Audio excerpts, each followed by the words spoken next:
ఈ రాత్రి మనం రాకీ పర్వతాల నీడల్లోకి ప్రయాణిస్తాము, చరిత్ర పీడకలుగా మారే ప్రదేశానికి. స్టాన్లీ హోటల్ గది 217లో రహస్యాన్ని దాచిపెట్టిన విలాసవంతమైన గొప్ప మంచు తెలుపు స్మారక చిహ్నం. భయానక ఇతిహాసాలలో దాని పేరు గుసగుసలాడుతుందని మీరు విన్నారు. ది షైనింగ్ జన్మస్థలంగా మీకు ఇది తెలుసు.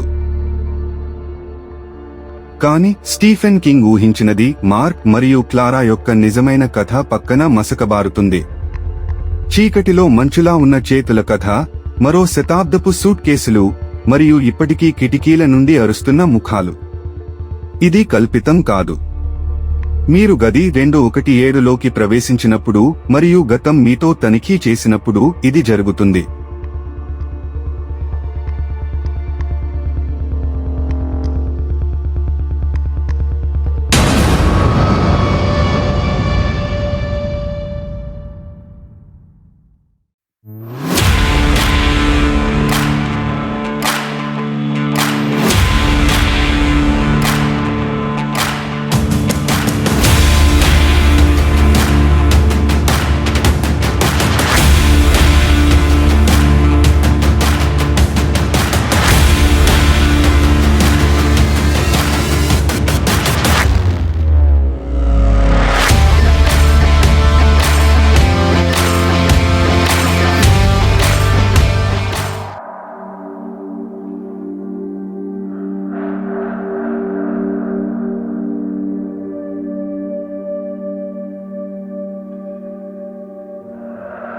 స్టాన్లీ హోటల్ రాకీ పర్వతాలలో ఒంటరిగా ఉంది. దాని తెల్లటి గోడలు చంద్రుని క్రింద ఎముకల వలె మెరుస్తున్నాయి. 2019లో మార్క్ మరియు క్లారా అనే జంట ఒక శృంగార వారాంతానికి వచ్చారు. వారు రూమ్ 217ను బుక్ చేసుకున్నారు. స్టీఫెన్ కింగ్ ఒకప్పుడు పడుకుని ది షైనింగ్ గురించి కలలు కన్న అదే గది. గుమస్తా వారికి ఒక ఇత్తడి తాళం ఇచ్చాడు. అతని చిరునవ్వు బిగుసుకుపోయింది. అతను అన్నాడు, దెయ్యాలు ఆ గది నంబర్ 217ని ఇష్టపడతాయి. అతను వాటిని అల్మారా తెరవవద్దని చెబుతాడు. క్లారా భయంగా నవ్వాడు. మార్క్ కళ్ళు తిప్పి, దెయ్యాలు నిజమైనవి కావు అని అన్నాడు.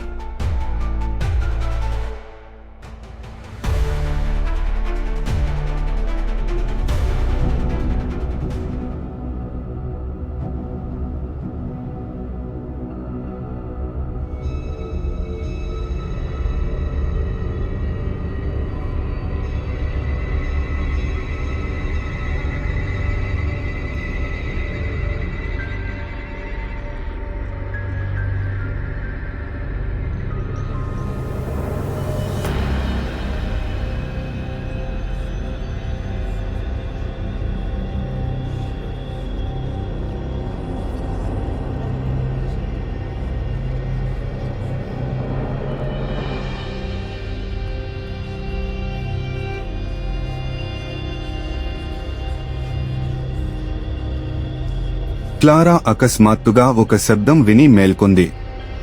అది ఒక కీచు శబ్దం కాదు, గాలి కాదు, కాని ఊపిరి పీల్చుకునే శబ్దం. ఆమెకు చాలా దగ్గరగా తడిగా, గొంతులో గుబురుగా ఉండే శబ్దం. ఆమె గడ్డకట్టింది.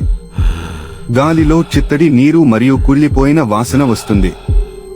అప్పుడు ఆమె జుట్టు గుండా వేళ్లు లాగుతున్నట్లు ఆమెకు అనిపిస్తుంది.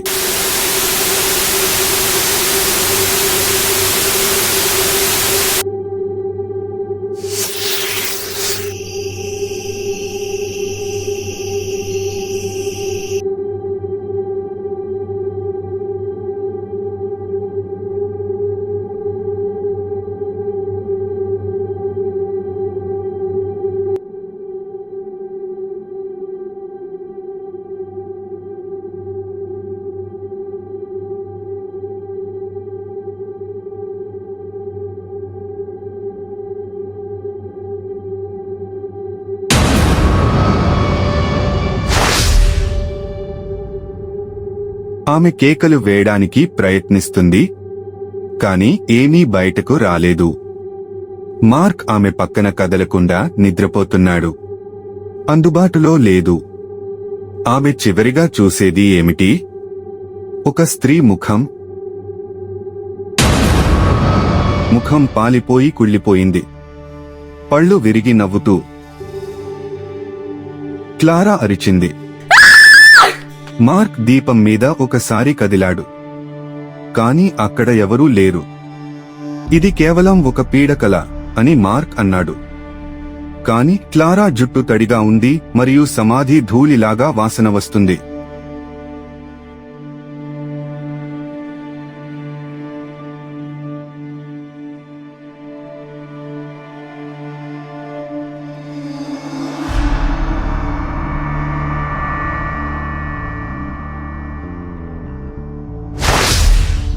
మరుసటి రోజు ఉదయం మార్క్ గదిలో 2 తోలు సూట్ కేసులు కనుగొన్నాడు. వింతగా ఉన్నాయి. ఇవి పురాతనమైనవిగా కనిపిస్తున్నాయి అని అతను అన్నాడు. లోపల పసుపు రంగులో ఉన్న ఫోటోలు ఉన్నాయి. ఆ ఫోటోలలో మార్క్ మరియు క్లారా కనిపించారు. కాని వారు 1900ల నాటి దుస్తులు ధరించారు. వెనుక భాగంలో తేదీ గీశారు. అక్టోబర్ 2, 1911.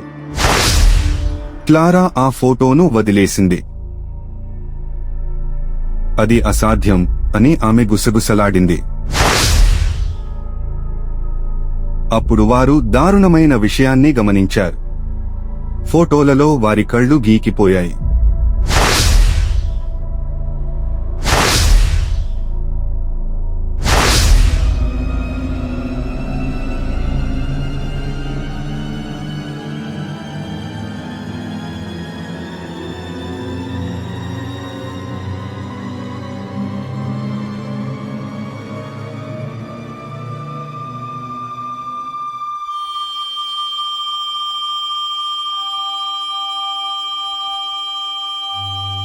తరువాత వాళ్ళు వెళ్లిపోవడానికి సర్దుకున్నారు.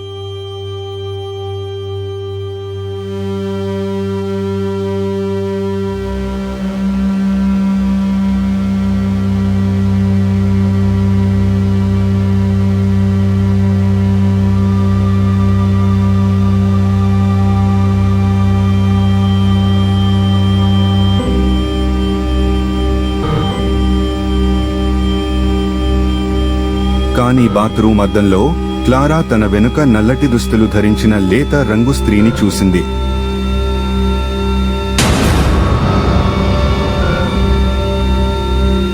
ఆ స్త్రీ నోరు చాలా వెడల్పుగా నవ్వుతూ చాలా దంతాలను చూపిస్తూ ఉంది.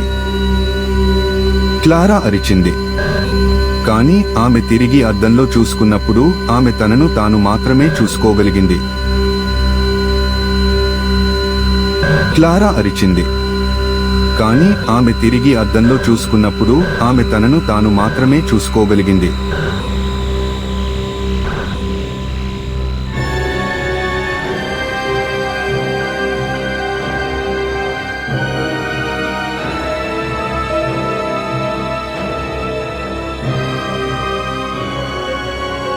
వాళ్ళు పారిపోతారు. సామాను లేదు. వివరణ లేదు. లాబీ ఖాళీగా ఉంది. గుమస్తా వెళ్లిపోయాడు. వారి కారు దూరంగా వెళుతుండగా క్లారా వెనక్కి తిరిగి చూసింది. మరియు అక్కడ గది 217 కిటికీలో 2 బొమ్మలు గాజుకు నొక్కి ఉంచారు. వారి ముఖాలు నిశ్శబ్ద అరుపులతో నోరు విస్తరించి ఉంది. కళ్ళు నల్లగా ఉన్నాయి. బోలుగా ఉన్నాయి. కారు రాత్రికి అదృశ్యమవుతుంది. కానీ హోటల్ దాని జ్ఞాపకాలను ఉంచుకుంటుంది.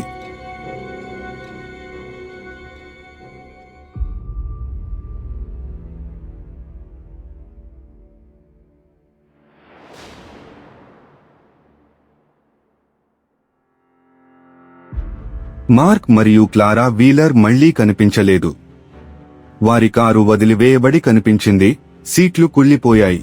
ఇంజిన్ తుప్పుపట్టి మూసుకుపోయింది. అది 50 సంవత్సరాలుగా అక్కడే ఉందని ఫోరెన్సిక్స్ తెలిపింది. అసాధ్యం. కానీ హోటల్ అతిథులు ఇప్పటికీ విషయాలను నివేదిస్తున్నారు. చిత్తడి నీటితో నిండిన చల్లని ప్రదేశాలు. వారి ఫోటోలతో నిండిన సూట్ కేసులు కనిపిస్తాయి. మరియు కిటికీలలో ముఖాలు. ఎల్లప్పుడూ చూస్తున్నారు. ఎల్లప్పుడూ ఆకలితో. ఎందుకంటే గది 217 అతిథులను మాత్రమే కోరుకోదు. దీనికి ప్రత్యామ్నాయాలు కావాలి.